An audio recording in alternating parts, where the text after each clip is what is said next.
নমস্কার বন্ধুরা, recipe in village style পরিবারে আপনাদেরকে অনেক অনেক স্বাগত জানাই। চলে এলাম আজকে একটা নতুন ধরনের রেসিপি নিয়ে। বন্ধুরা, আপনারা তো অনেকে ফ্রেঞ্চ ফ্রাই বা সেই ধরনের আলুর কিছু রেসিপি খেয়েছেন। তো আজ আমরা যেটা বানাবো সেটা একবার যদি খান তাহলে ফ্রেঞ্চ ফ্রাই খাওয়া একদমই ভুলে যাবেন। তাহলে চলুন বন্ধুরা, শুরু করি আজকের রেসিপি। আর আপনারা পুরো ভিডিওটা দেখতে থাকুন, সবারই ভীষণ ভালো লাগবে। বন্ধুরা, আমাদের চ্যানেলে তো অলরেডি ফ্রেঞ্চ ফ্রাইয়ের ভিডিও আছে, আপনারা সেটা অনেকেই দেখেছেন। কিন্তু ফ্রেঞ্চ ফ্রাই বানানোর জন্য বেশ অনেকটা সময় লাগে, অনেকক্ষণ সময় ধরে বিভিন্ন রকম প্রসেসের মাধ্যমে ফ্রেঞ্চ ফ্রাই তৈরি করা হয়। কিন্তু আজকের যে রেসিপিটা আমরা বানাবো আলু দিয়ে, সেই রেসিপিটা বানানোর জন্য কিন্তু একদমই বেশি সময় তো লাগবেই না, আর অনেকগুলো কিন্তু স্টেপও নেই। একদম খুব কম স্টেপ, খুব কম সময় এবং খুব কম উপকরণ দিয়ে এই রেসিপিটা খুব সহজেই আপনারাও বাড়িতে বানিয়ে নিতে পারবেন। আজকের এই রেসিপিটা বানানোর জন্য আমি এখানে নিয়ে নিয়েছি আলু। এখন আলুগুলোকে কেটে নেব। আলু নিয়ে নিয়েছি লম্বা লম্বা দেখে, এখন আলুগুলোকে পিস করে নেব।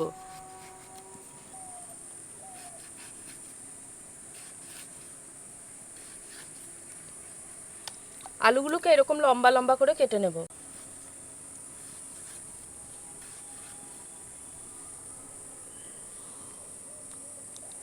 আলুগুলো লম্বা লম্বা করে কেটে নিয়েছি। এবার এই আলুগুলোকে চটকে চটকে খুব ভালোভাবে ধুয়ে নেব।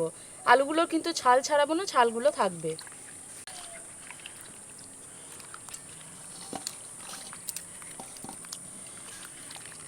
আলুগুলোকে একবার জল পাল্টে ধুয়ে নিয়েছি, আরও একবার খুব ভালোভাবে ধুয়ে নেব।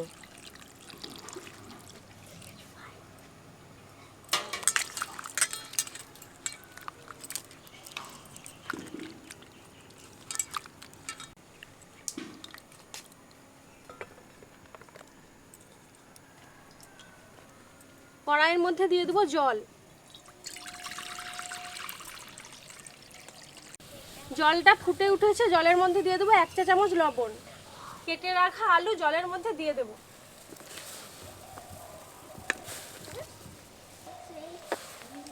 একটা ঢাকা দিয়ে ভালো করে সিদ্ধ করে নেব।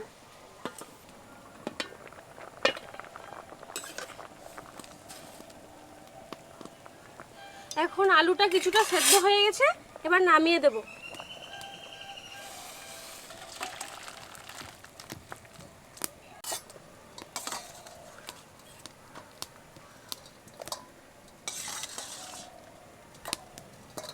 আলুগুলো সিদ্ধ হয়ে গেছে, এবার নামিয়ে নিয়েছি। দেখুন বন্ধুরা, আলুগুলো কিন্তু আমি পুরো 100% সিদ্ধ করিনি, আলুগুলোকে একদম 60 to 70% পর্যন্ত সিদ্ধ করে নিয়েছি। একটু শক্ত থাকবে। আমি এখানে একটি থালার মধ্যে একটি সুতির কাপড় পেতে নিয়েছি। এখন একটা একটা করে আলু এই সুতির কাপড়ের উপর দিয়ে দেব। আলুগুলো একটু গ্যাপ গ্যাপ করে রেখে দেবো।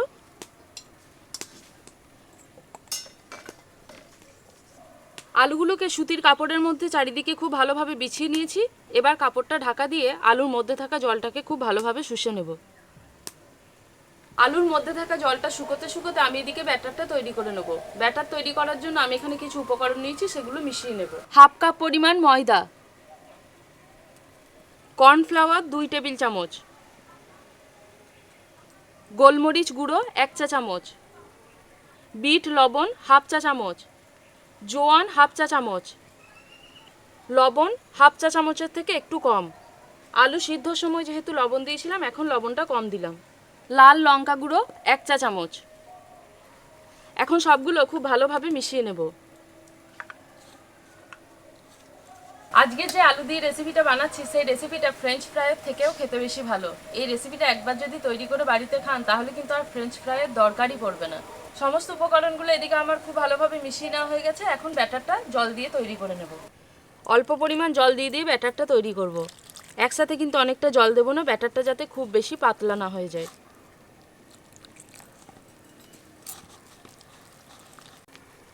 জল দিয়ে ব্যাটারটা তৈরি করে নিয়েছি। দেখুন, ব্যাটারটা কিন্তু খুব বেশি পাতলা করিনি, এরকম কনসিস্টেন্সি থাকবে।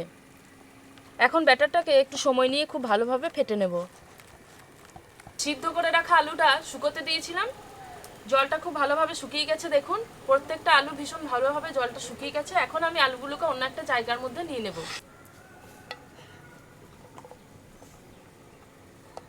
আলুগুলো যদি আমি পুরোপুরি সিদ্ধ করতাম তাহলে কিন্তু আলুগুলো ভেঙে যেত। এখন দেখুন, আলুগুলোকে যেহেতু পুরোপুরি সিদ্ধ করিনি, আলুগুলো কিন্তু ভাঙছে না। এখন এই আলুগুলোর গায়ের উপর আমি কর্নফ্লাওয়ার ছড়িয়ে দেবো। কর্নফ্লাওয়ার ছড়িয়ে দিচ্ছি, তার কারণ হচ্ছে খুব ভালোভাবে কোটিংটা যাতে হয়। এভাবে আলুগুলোর গায়ে কর্নফ্লাওয়ারগুলোকে মাখিয়ে নেব।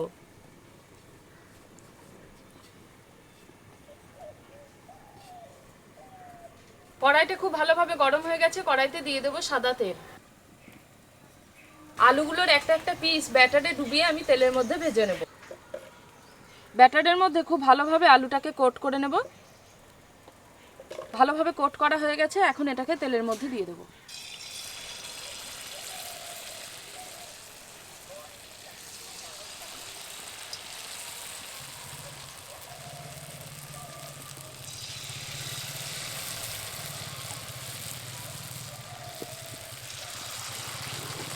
আলুগুলো ভাজার সময় তেলটা প্রচুর পরিমাণে হিট থাকতে হবে। আলুগুলো তেলে দেওয়ার সাথে সাথেই যাতে বাইরের কোটিংটা খুব ভালোভাবে শক্ত হয়ে যায়।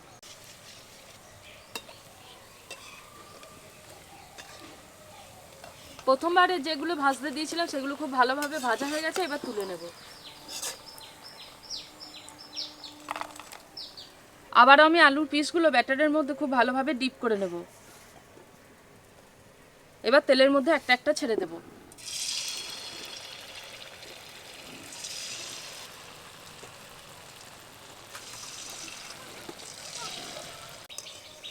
দ্বিতীয়বারে যেগুলো দিয়েছিলাম সেগুলো খুব ভালোভাবে ভাজা হয়ে গেছে, এবার তুলে নেব। দেখুন বন্ধুরা, আলুগুলো কি সুন্দরভাবে ভাজা হয়েছে, প্রত্যেকটা খুব সুন্দরভাবে লেয়ার হয়েছে, প্রত্যেকটাই ভীষণ সুন্দর দেখতে লাগছে। ঠিক একইভাবে আমি বাকি আলুগুলিও ভেজে নেব।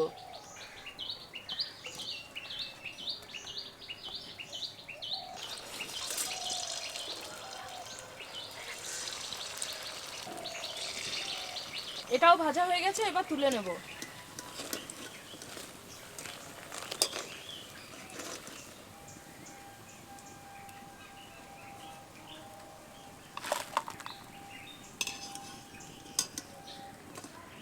বন্ধুরা, আজ আমরা বানিয়েছি ক্রিস্পি পটেটো ফ্রাইস। কি সুন্দর দেখতে হয়েছে দেখুন, প্রত্যেকটা খুব সুন্দরভাবে হয়েছে দেখতে, আর এত সুন্দর দেখতে লাগছে আর দেখেই না খেতে ইচ্ছে করছে। আর আমাদের ভুটুম বাবু তো আছেই, আলু খেতে এমনিতেই ভীষণ ভালোবাসে, তার উপর এরকম ক্রিস্পি পটেটো ফ্রাইস খেতে ভীষণ ভালো লাগবে। না সসে দাও।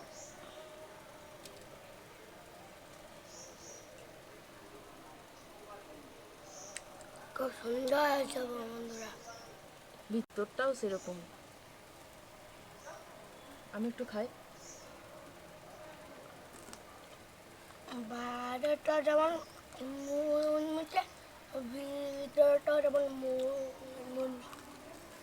ভীষণ সুন্দর হয়েছে, বাইরেটা এত সুন্দর মুচমুচে হয়েছে আর ভিতরটা সেরকম সুন্দর, আর এত সুন্দর সিদ্ধ হয়েছে, খুব সুন্দর লাগছে খেতে। ভালো লাগছে না খেতে? বাবা, মানে আমার তো মনেই হচ্ছে না এটা আলু। দারুণ দারুণ। আর জোয়ানটা বেশ মুখের মধ্যে পড়ছে, খুব সুন্দর লাগছে খেতে। তো বাড়িতে এরকম ভাবে বানিয়ে দেখবেন। আর বাড়িতে যদি আমাদের ভুটুমের মতো বাচ্চা থাকে তাহলে তো ভীষণ ভালোবাসবে খেতে, আর এমনিতে এগুলো বাচ্চাদের ভীষণ পছন্দের। তো বন্ধুরা, আজকে আমাদের এই ভিডিওটা কেমন লাগলো জানাবেন, আর বাড়িতে কিন্তু অতি অবশ্যই তৈরি করবেন। আর ভালো লাগলে কিন্তু অতি অবশ্যই লাইক করবেন, কমেন্ট করবেন এবং শেয়ার করবেন। হ্যাঁ,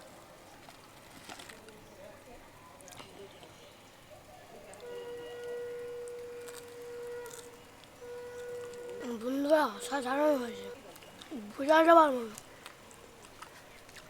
এটা করলো যে মা। সত্যি খুব সুন্দর হয়েছে। তো আজকের ভিডিওটা আমরা এখানেই শেষ করছি, দেখা হচ্ছে পরের ভিডিওতে। আর এখনো পর্যন্ত সাবস্ক্রাইব যারা করেননি তাদের কাছে অনুরোধ, রেসিপি ইন ভিলেজ স্টাইল চ্যানেলটি সাবস্ক্রাইব করে দিয়ে আমাদের পাশে থাকবেন। আরও নতুন নতুন ভিডিও আমরা নিয়ে আসবো। আর হ্যাঁ, অতি অবশ্যই কিন্তু পাশে থাকা বেল আইকনটা ক্লিক করে দেবেন। তো দেখা হচ্ছে পরের ভিডিওতে। সবাই খুব ভালো থাকবেন, সুস্থ থাকবেন।